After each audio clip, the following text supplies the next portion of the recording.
ഒരുപാട് പേര് ധരിച്ചു വെച്ചിരിക്കുന്നത് മാസ് ഗെയിൻ ചെയ്യുക എന്ന് പറഞ്ഞു കഴിഞ്ഞാൽ വായു വലിച്ച് ഫുഡ് കഴിച്ചാൽ മതി, വേറൊന്നും ശ്രദ്ധിക്കേണ്ട എന്നാണ്.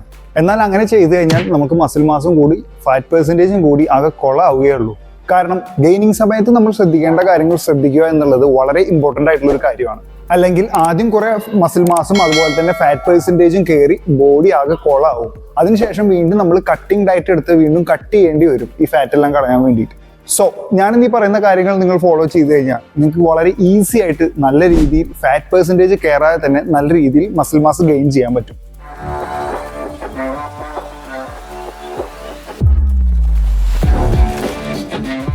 First one, calorie surplus.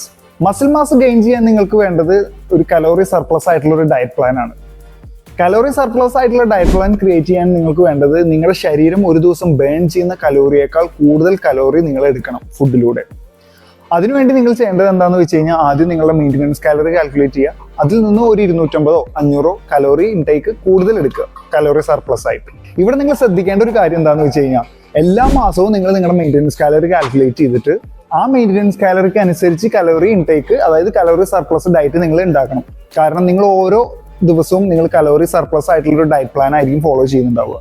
So നിങ്ങളുടെ വെയിറ്റ് ഇൻക്രീസ് ആവാം. നിങ്ങളുടെ വെയിറ്റ് ഇൻക്രീസ് ആയി കഴിഞ്ഞ് കഴിഞ്ഞാൽ ആ മെയിൻ്റനൻസ് കാലറിക്ക് അനുസരിച്ച് കലോറി സർപ്ലസ് നമ്മൾ, അതായത് കലോറി ഇൻടേക്ക് കൂട്ടണം. അപ്പോഴേ നമുക്ക് ഗ്രാജുവലി നമുക്ക് വെയിറ്റ് ഇൻക്രീസ് ചെയ്യാൻ പറ്റുള്ളൂ, അതായത് മസിൽ മാസ് ഇൻക്രീസ് ചെയ്യാൻ പറ്റുള്ളൂ. Second one, macro nutrients balance ചെയ്യുക. നമ്മുടെ ഡയറ്റിൽ വേണ്ട രീതിയിൽ പ്രോട്ടീനും കാർബോഹൈഡ്രേറ്റും ഗുഡ് ഫാറ്റും ഇൻക്ലൂഡ് ചെയ്യാൻ ശ്രമിക്കുക. അത് നമുക്ക് മസിൽ ഗ്രോത്ത് ഇൻക്രീസ് ചെയ്യാനും അതുപോലെ തന്നെ നമ്മുടെ എനർജി റീസ്റ്റോർ ചെയ്യാനും, അതായത് വർക്കൗട്ടിലൂടെ നഷ്ടപ്പെട്ട എനർജി റീസ്റ്റോർ ചെയ്യാനും നമ്മളെ ഹെൽപ്പ് ചെയ്യും. അതിനുവേണ്ടി നിങ്ങളുടെ ഡയറ്റിൽ ലീൻ പ്രോട്ടീൻസ് ആഡ് ചെയ്യുക. അതുപോലെ തന്നെ കാർബോഹൈഡ്രേറ്റ് ആണെങ്കിൽ കോംപ്ലക്സ് കാർബോഹൈഡ്രേറ്റ് ആഡ് ചെയ്യുക. അതുപോലെ തന്നെ ഫാറ്റ് ആണെങ്കിൽ അൺസാച്ചുറേറ്റഡ് ഫാറ്റുകൾ ആഡ് ചെയ്യുക.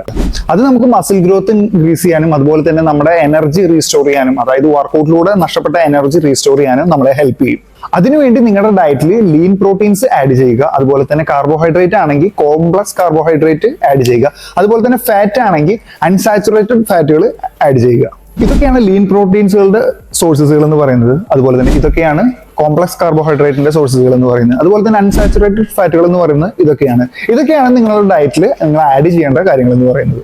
പ്രോട്ടീൻ ഇൻടേക്ക് ചെയ്യുക എന്ന് പറയുന്നത് വളരെയധികം ഇമ്പോർട്ടൻ്റ് ആയിട്ടുള്ള ഒരു കാര്യമാണ്. നമ്മുടെ മസിൽ റിപ്പയർ ചെയ്യാനും മസിൽ മെയിൻറ്റെയിൻ ചെയ്യാനും അതുപോലെ തന്നെ മസിൽ ഗ്രോത്ത് ഉണ്ടാവാനും വേണ്ടി നമ്മുടെ ബോഡി വെയിറ്റിൽ പെർ കിലോയിൽ 2 grams ഓഫ് പ്രോട്ടീൻ എടുക്കുക എന്നുള്ളത് വളരെ ഇമ്പോർട്ടൻ്റ് ആയിട്ടുള്ള ഒരു കാര്യമാണ്. നിങ്ങൾ ഗെയിനിങ് ടൈമിൽ അറ്റ്ലീസ്റ്റ് 2 grams ഓഫ് പ്രോട്ടീൻ എങ്കിലും പെർ kg ബോഡി വെയിറ്റിൽ എടുക്കണം.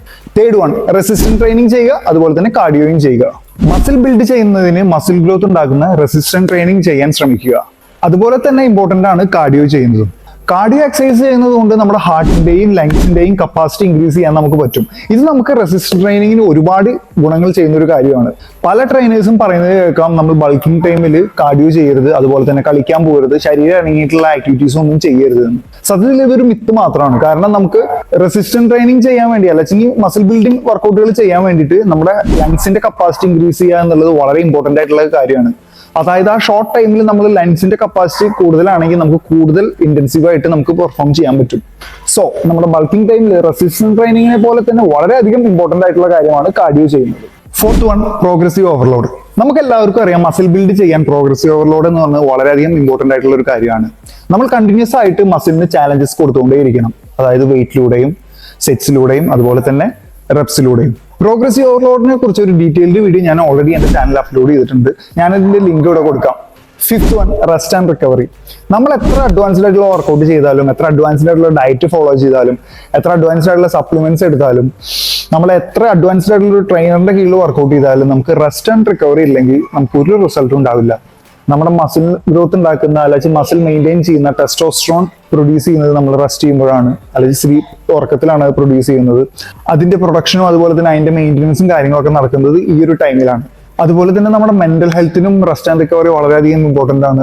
നമുക്ക് പോസിറ്റീവ് ആയിട്ടിരിക്കാനും നമ്മുടെ മെന്റൽ ഹെൽത്തിനെ സ്ട്രോങ് ആക്കി വെക്കാനും റെസ്റ്റ് ആൻഡ് റിക്കവറി വളരെയധികം ഇമ്പോർട്ടൻ്റ് ആണ്. പിന്നെ നമ്മൾ ചെയ്ത വർക്കൗട്ടിൽ നിന്നുണ്ടാവുന്ന ക്ഷതങ്ങളെല്ലാം റിക്കവർ ആവാതെ നമ്മൾ വീണ്ടും വർക്കൗട്ട് ചെയ്യുകയാണെങ്കിൽ നമുക്ക് കൂടുതൽ ഇഞ്ചുറീസും അതുപോലെ തന്നെ ഒരുപാട് പ്രശ്നങ്ങൾ ഉണ്ടാവാനും ചാൻസസ് കൂടുതലാണ്. സോ റെസ്റ്റ് ആൻഡ് റിക്കവറി എന്ന് പറയുന്നത് വളരെയധികം ഇമ്പോർട്ടൻ്റ് ആയിട്ടുള്ള ഒരു കാര്യമാണ്. സിക്സ്ത് വൺ, ഹൈഡ്രേഷൻ ആയിട്ടിരിക്കുക. നമ്മുടെ ശരീരത്തിന് ആവശ്യമായ രീതിയിലുള്ള വെള്ളം കുടിച്ച് ഹൈഡ്രേറ്റ് ആയിട്ടിരിക്കുക എന്ന് പറയുന്നത് ഗെയിനിങ് ടൈമിൽ വളരെയധികം ഇമ്പോർട്ടന്റ് ആയിട്ടുള്ള ഒരു കാര്യമാണ്. അതിന്റെ ഗുണങ്ങൾ എന്ന് പറയുന്നത് കൗണ്ട്ലെസ് ആണ്. കാരണം അത്ര അധികം ഗുണങ്ങൾ നമുക്ക് ഹൈഡ്രേഷൻ ആയിട്ട് ഇരിക്കുമ്പോൾ കിട്ടുന്നുണ്ട്. നമുക്ക് കൂടുതൽ എനർജി ആയിട്ട് ഇരിക്കാൻ പറ്റും. പിന്നെ നമ്മൾ വർക്കൗട്ട് ചെയ്യുന്ന ടൈമിലുള്ള പെർഫോമൻസ് എൻഹാൻസ് ചെയ്യാൻ നമുക്ക് പറ്റും. പിന്നെ നമ്മുടെ ഡൈജഷൻ ഇംപ്രൂവ് ചെയ്യും, നമ്മുടെ റിക്കവറി ഫാസ്റ്റ് ആക്കും. അതുപോലെ തന്നെ നമുക്ക് കൂടുതൽ ഉഷാറായിട്ട് ഇരിക്കാൻ പറ്റും. പിന്നെ നമ്മുടെ മസിൽ റിക്കവറിക്ക് വളരെയധികം ഹെൽപ്പ് ചെയ്യുന്നുണ്ട് ഹൈഡ്രേഷൻ. നമ്മുടെ ബോഡിയുടെ ഫംഗ്ഷനിങ്ങിന് നമ്മൾ ഒരുപാട് ഹെൽപ്പ് ചെയ്യുന്നുണ്ട് ഹൈഡ്രേഷൻ. അങ്ങനെ ഒരുപാട് ഗുണങ്ങൾ നമുക്ക് ഹൈഡ്രേറ്റ് ആയിട്ടിരിക്കുമ്പോൾ കിട്ടുന്നുണ്ട്. ഹൈഡ്രേറ്റ് ആയിട്ടിരിക്കുക എന്ന് പറയുന്നത് വളരെയധികം ഇമ്പോർട്ടന്റ് ആയിട്ടുള്ള ഒരു കാര്യമാണ്. അതിപ്പോ ഗെയിനിങ് ടൈമിൽ മാത്രമല്ല, നമ്മൾ ചുമ്മാ ഒരു സാധാരണ നോർമൽ വർക്കൗട്ട് ഒന്നും ചെയ്യാത്ത ഒരാളാണെങ്കിൽ പോലും നമ്മുടെ ശരീരത്തിന് ആവശ്യമായിട്ടുള്ള അളവിൽ വെള്ളം കുടിക്കുക എന്ന് പറയുന്നത് വളരെയധികം ഇമ്പോർട്ടന്റ് ആയിട്ടുള്ള ഒരു കാര്യമാണ്. സോ ഈ പറഞ്ഞ കാര്യങ്ങളെല്ലാം ഫോളോ ചെയ്ത് കഴിഞ്ഞാൽ നമുക്ക് നല്ല രീതിയിൽ ഫാറ്റ് ഗെയിൻ ചെയ്യാതെ നല്ല രീതിയിൽ മസിൽ ബിൽഡ് ചെയ്യാൻ പറ്റും. ഈ വീഡിയോ നിങ്ങൾക്ക് ഇൻഫോർമേറ്റീവ് ആയിട്ട് തോന്നുന്നുണ്ടെങ്കിൽ നിങ്ങളുടെ ഫ്രണ്ട്സിലേക്ക് ഷെയർ ചെയ്യുക. അതുപോലെ തന്നെ നമ്മുടെ ചാനൽ സബ്സ്ക്രൈബ് ചെയ്യുക, ലൈക്ക് ചെയ്യുക, ഷെയർ ചെയ്യുക. Thank you.